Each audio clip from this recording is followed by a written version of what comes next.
Alright guys, had to change the belt on a Kubota tractor thingamajigger. You can pull off these first side things deals here, and you've got a tension spring.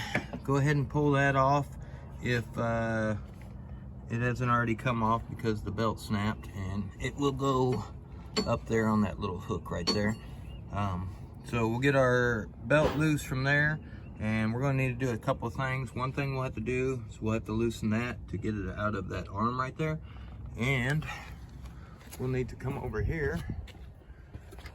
We're going to need to loosen our input shaft and slide that up, and then I'm going to loosen this bracket over here, and I'll pull the belt out, and I'll be able to pull it up over the deal and then around that deal right there. So that's what we got. All right, so get something like this, and obviously it's going to take another hand here in a second, but we'll be able to pull that off of the shaft there.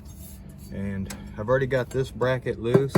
Now understand, when we go to put this back on, the first thing you want to do, because you've got a seal in here at the shaft and it's locked in right now off that other bracket, you're going to want to tighten these first to that and then tighten that down.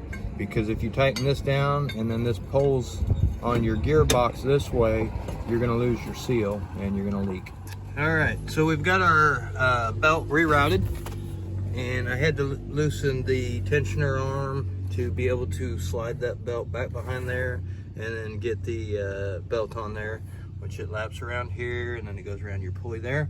So we'll get the spring on and we'll tighten up that arm, and then we'll put this mount here back on, and we should be good to go. All right guys, because I was doing this one by myself, I went ahead and took the belt off of here, and you see I just put a crescent wrench on here so I could take and press my spring, and then I just slid my belt on by myself, spun it around there.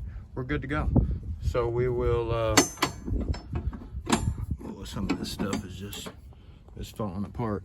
We'll get this back together, get our bracket back on there, and send old Tony back to mowing.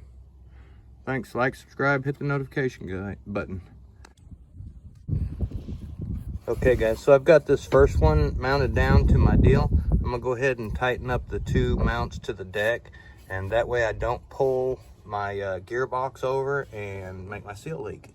So make sure you mount it up to your gearbox first and then mount it to your deck.